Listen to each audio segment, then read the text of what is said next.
जब भी कोई युवा या युवती किसी इंजीनियरिंग कॉलेज से या एकेडमिक कॉलेज से या एमबीए से या किसी एग्जाम को पास करने के बाद इंटरव्यू के लिए अपनी प्रिपरेशन करते हैं तो उनके मन में बड़ी जिज्ञासा रहती है, बड़ी क्यूरोसिटी रहती है कि क्या क्वेश्चन पूछा जाएगा, कैसे मैं अटेंड करूंगा, क्योंकि उनको पहले से एक्सपीरियंस होता नहीं है और कॉलेज में या एकेडमिक इंस्टीट्यूशंस में, इंजीनियरिंग कॉलेज में इस तरह का अभ्यास कराया नहीं जाता है। तो उनमें एक बड़ा क्यूरोसिटी का, जिज्ञासा का भाव बना रहता है।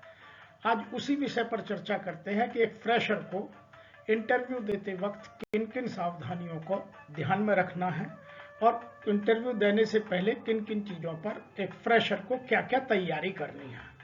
आइए एक एक करके बात करते हैं और पहले 15 मिनट हम बात करेंगे इन क्वेश्चंस की। Learn about the interview and organisation, use the company's product or services, ask the interview format, prepare answer to some commonly asked interview questions, examine the job description, give answer using the situation, task, action and result star method, very common method. Practice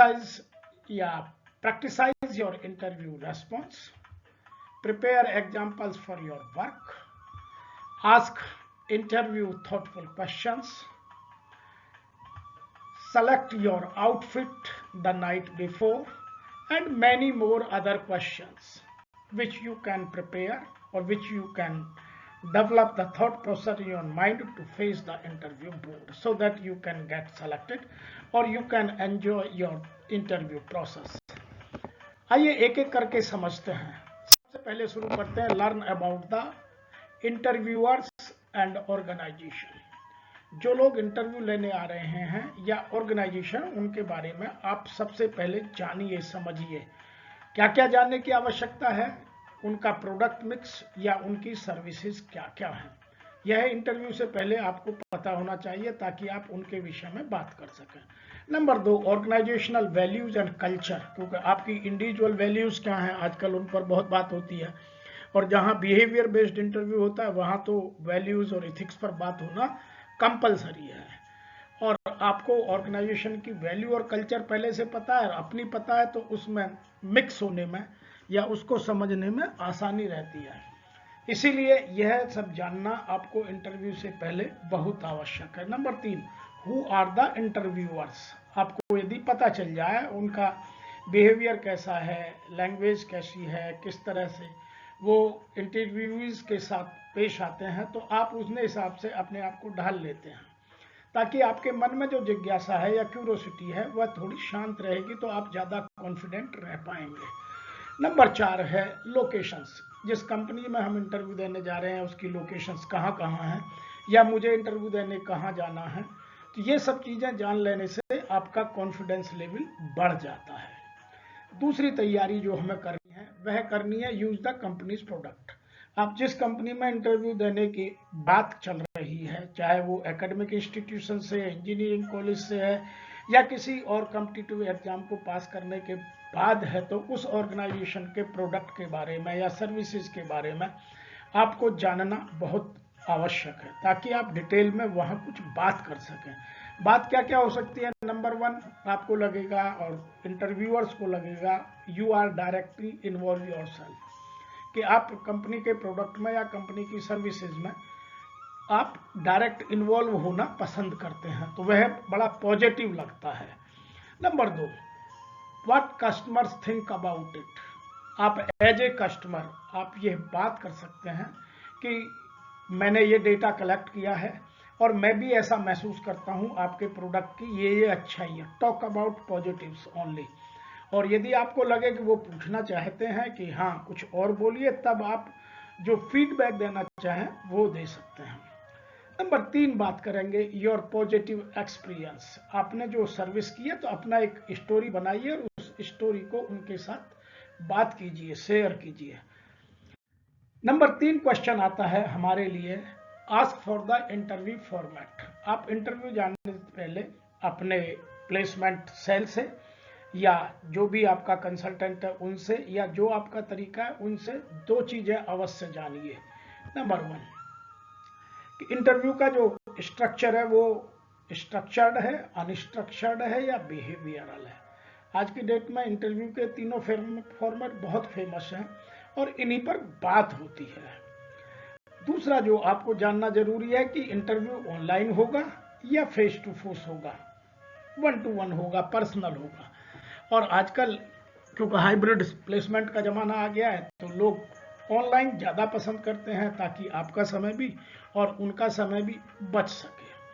तो यह आपको पहले से पता होना चाहिए। Number 4 बात करेंगे, prepare answer to some commonly asked interview questions. आप पहले से उन क्वेश्चनों की तैयारी अवश्य कर लीजिए जो अक्सर सभी इंटरव्यूईज से पूछे जाते हैं।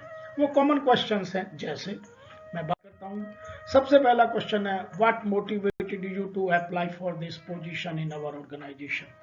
यह क्वेश्चन हर फ्रेशर से लगभग पूछा ही जाता है, इसलिए आप उसके लिए सबसे पहले शब्दों का चयन कीजिए, लैंग्वेज को कंट्रोल कीजिए और मिनिमम वर्ड्स यूज कीजिए और वो सभी पॉजिटिव हो। एक भी नेगेटिव वर्ड अपने इस इंटरव्यू की प्रोसेस में कहीं गलती से भी मत बोलिए। Number 2, can you list some of your strength and areas for improvement. क्योंकि आजकल स्वट एनालिसिस बहुत पूछा जाता है और हर आदमी अपने हिसाब से आप में स्ट्रेंथ देखना चाहता है, तो आप अपने कुछ स्ट्रेंथ के पॉइंट और कुछ एरिया ऑफ इम्प्रूवमेंट जिसे वीकनेस भी कहते हैं उनके पॉइंट रखिए ताकि आप कॉन्फिडेंट के साथ इस पर चर्चा कर सकें। नंबर 3 जो तैयारी करनी है, do your educational credentials align with this position. यह क्वेश्चन आपसे पूछा जाता है तो आप अपने जो एकेडमिक या प्रोफेशनल क्रेडेंशियल्स हैं वो आप पोजीशन के साथ जो जॉब डिज़ाइन है, जो जॉब डिस्क्रिप्शन है या जॉब का जो डेजिग्नेशन है उसके साथ आप अटैच करने की कोशिश कीजिए कि I am fit for because of this reason. तो आप जितना अपने आप को उन दोनों में मिक्स करेंगे उतने आपके सिलेक्शन के चांसेस बढ़ेंगे। नंबर 4 जो आपको क्वेश्चन पूछा जाता है, can you share some qualities you think are important for this role। means your personality traits, they want to understand what kind of value system you are having। आपके अपने personal व्यक्तिगत मूल्य अब तक क्या रहे हैं, किन मूल्यों को आप आगे बढ़ाना चाहते हैं, आपकी पर्सनैलिटीज के क्या प्रमुख ट्रेट्स हैं, उनको आप कैसे आगे बढ़ा रहे हैं। तो वह सब इन क्वेश्चंस के माध्यम से वो निकाल लेते हैं। और टेक्निकल तैयारी तो आप करते ही हैं क्योंकि आप इंजीनियरिंग में या एमबीए में या जो एग्जाम पास किया है उसमें पास होने के बाद आपके पास उतनी बेसिक टेक्निकल नॉलेज होती है। फिर भी लोग टेक्निकल पूछते हैं लेकिन बिहेवियरल क्वेश्चंस में ये चीज़ें पूछी जाती हैं। Number 5, how do you motivate yourself to accomplish your career goals. आप अपने आप को, अपने मनोबल को, अपने आत्मविश्वास को कैसे बढ़ाते हैं ताकि आपके कैरियर गोल्स को आप आसानी से अचीव कर सकें। तो ये क्वेश्चंस ऐसे हैं, इनके उत्तर आपके पास पहले से सिस्टमेटिक तरीके से बड़ी सरल और साधारण सी भाषा में बिल्कुल पॉजिटिव सकारात्मक तरीके से स्पष्ट रूप से आपके दिमाग में रचे और बसे होने चाहिए ताकि आपका कॉन्फिडेंस कहीं हिल ना जाए। क्योंकि इंटरव्यू में कॉन्फिडेंस यदि एक बार हिल गया तो फिर इंटरव्यू प्रोसेस में आप ट्रैप हो जाते हैं। इसीलिए इन क्वेश्चंस की तैयारी आप पहले से कर लीजिए क्योंकि इंटरव्यू एक प्रोसेस है और उस प्रोसेस को क्लियर करना आज की डेट में आवश्यक है। नेक्स्ट है एग्जामिन द जॉब डिस्क्रिप्शन। यहाँ बहुत इंपॉर्टेंट बात आपको बताई जा रही है कि जो भी डिस्क्रिप्शन है, जो भी जॉब डिस्क्रिप्शन है, जिस पोजीशन के लिए आप एक फ्रेशर कैंडिडेट के हिसाब से इंटरव्यू दे रहे हैं, तो उस जॉब डिस्क्रिप्शन को ठीक से पढ़िए, उसके एक एक शब्द को पढ़िए, उसके मतलब को समझिए कि मेरी रोल एंड रेस्पॉन्सिबिलिटी क्या होने वाली है, मेरे पर्सनैलिटी ट्रेट्स क्या हैं, मेरे वैल्यू सिस्टम क्या है, उनसे कितना मैच करता है। इसमें कुछ तैयारियां करने के लिए मैं आपको हिंट देता हूं। Number 1, highlight your relevant background and skills to align them with the position. तो जो पोजीशन आपने सेलेक्ट किया, जिसका इंटरव्यू आप देने जा रहे हैं, तो आप अपने कुछ रिलीवेंट बैकग्राउंड, या तो आपने कहीं इंटर्नशिप की होगी, क्योंकि फ्रेशर है, आपको वर्क एक्सपीरियंस तो है नहीं, तो आपने जहाँ इंटर्न की होगी या इंजीनियरिंग में कोई आपको एक्सपीरियंस दिया गया होगा, कहीं इंडस्ट्रियल विजिट्स कराए गए होंगे, या आपने अपने पर्सनल लेवल पे कुछ काम किया होगा, या समर ट्रेनिंग्स की होंगी, तो उनमें जितने भी आपके एक्सपीरियंस हैं उन सबको यहाँ बैकग्राउंड में डालकर और अब उस स्किल्स को जो उसके लिए स्किल सेट या कॉम्पिटेंसी सेट चाहिए उसके साथ कनेक्ट कीजिए।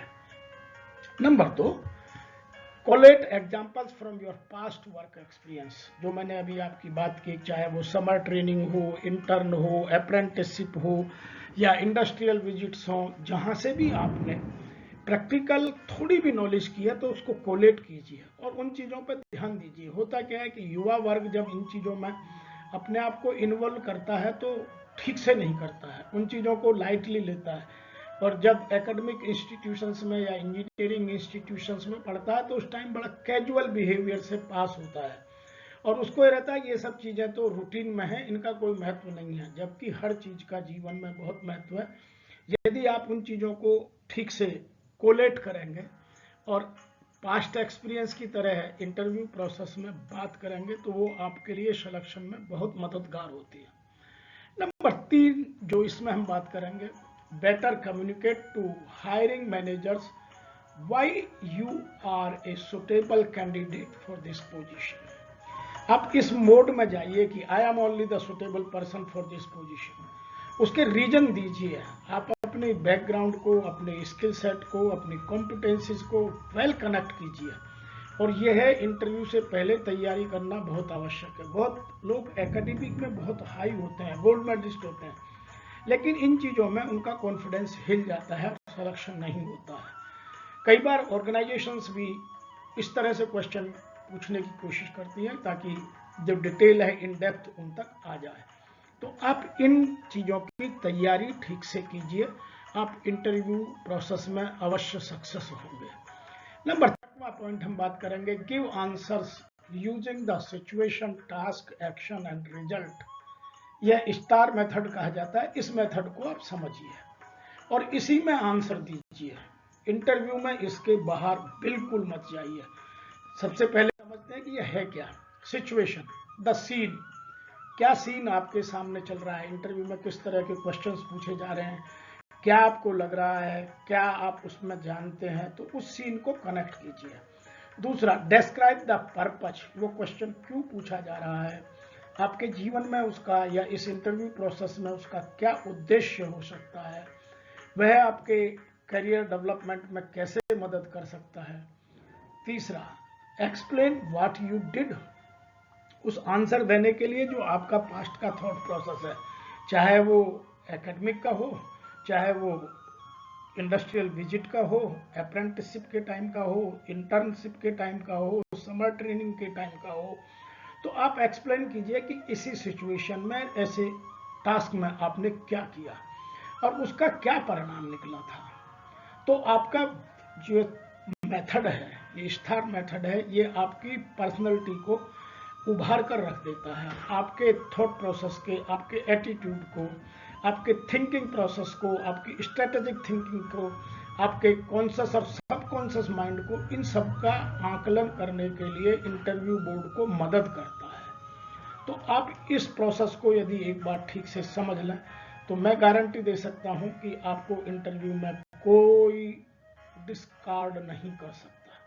स्टार मेथड इंटरव्यू में सबसे ज्यादा एक्सेप्टेबल और एडेप्टेबल मेथड है। नेक्स्ट हम बात करते हैं प्रैक्टिसाइज योर इंटरव्यू रेस्पॉन्स। आप अपने घर में क्लास के सामने या अपने फ्रेंड के सामने एक बोर्ड बनाकर, अपने दोस्तों के सामने इसकी 2-4-6 बार प्रैक्टिस कीजिए ताकि आपके अंदर कॉन्फिडेंस बिल्ड हो जाए कि आपकी बॉडी लैंग्वेज क्या कहती है, आप बात करते वक्त किस तरह के शब्दों का चयन करते हैं, कई स्लैंग वर्ड तो यूज नहीं करते हैं। तो उसकी प्रैक्टिस के लिए कुछ आपको जानना आवश्यक है। Number 1, level of confidence build होता है। जितनी बार आप प्रैक्टिस करेंगे आपको आदत पड़ेगी और आपकी टोन भी सेट होगी। Number 2, set the tone.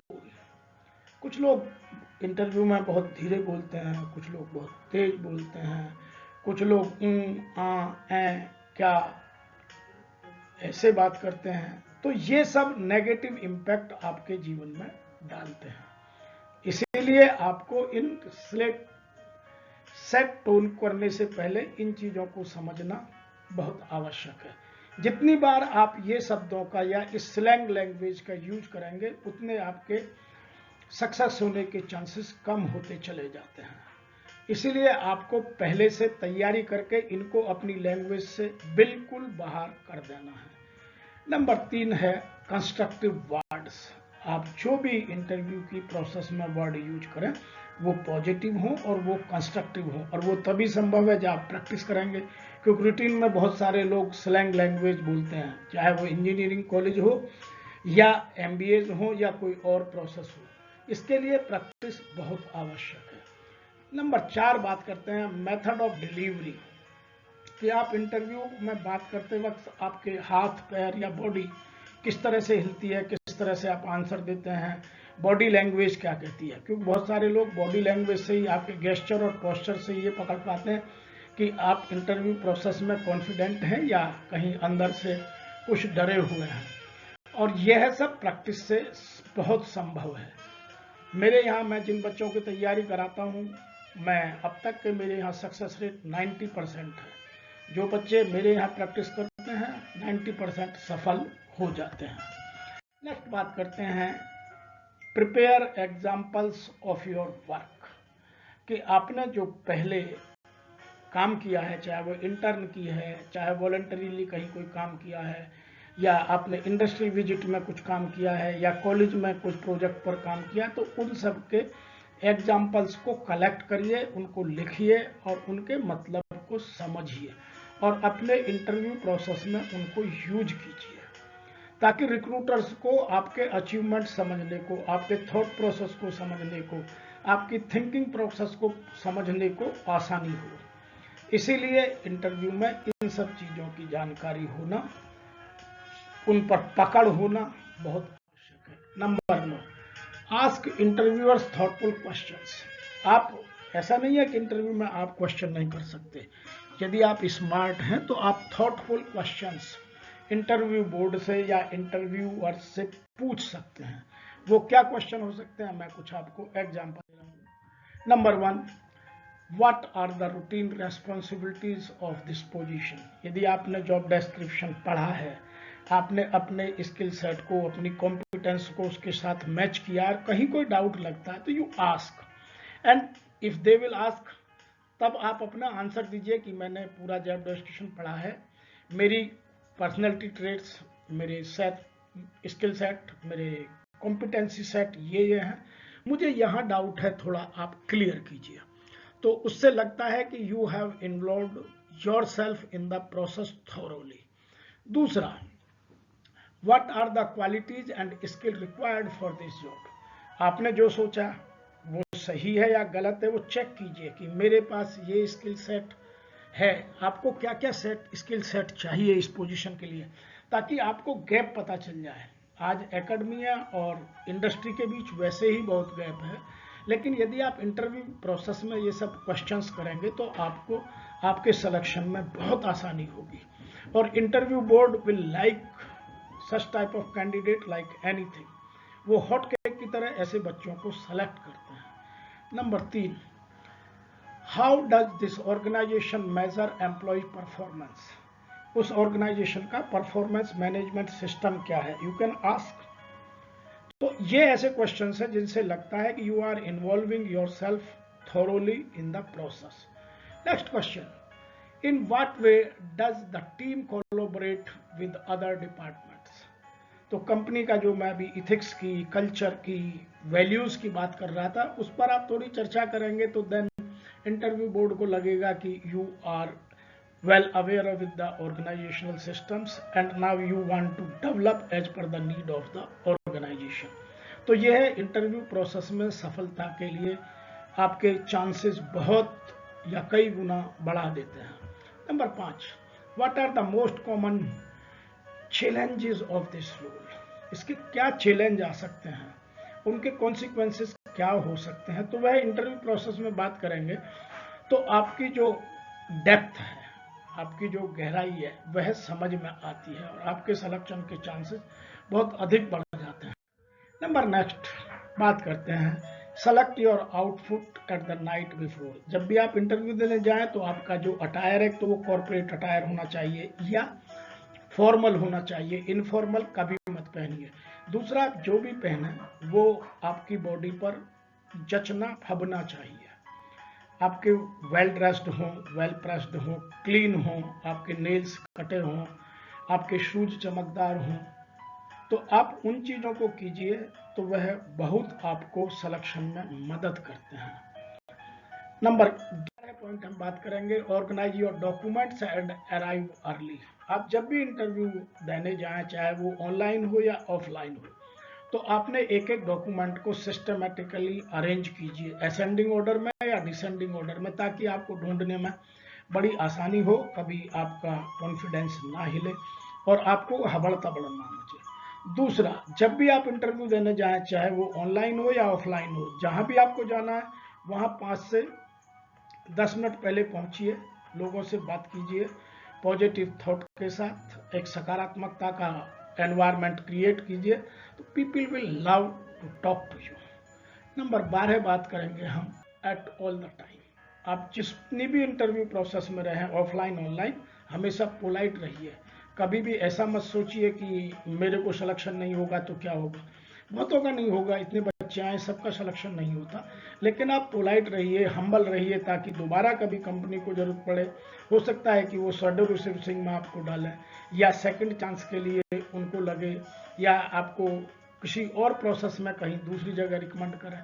तो आपकी पोलाइटनेस पूरी इंटरव्यू प्रोसेस में बनी रहना बहुत जरूरी है।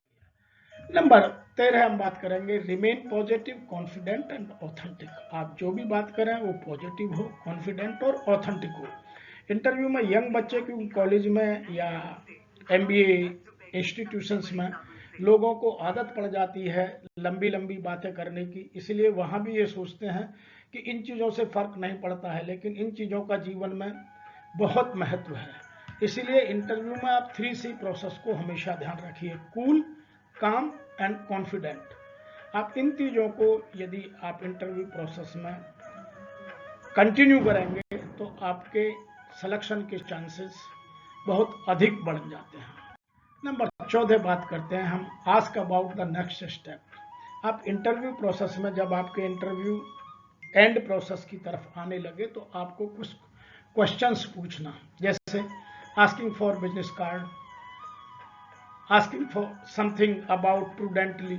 उन लोगों के बारे में जानिए, समझिए और उनको ऐसा महसूस कराइए कि जो आपका थिंकिंग पैटर्न है वो ऑर्गेनाइजेशन के साथ बिल्कुल जुड़ा हुआ है and you are very keen to join this organisation.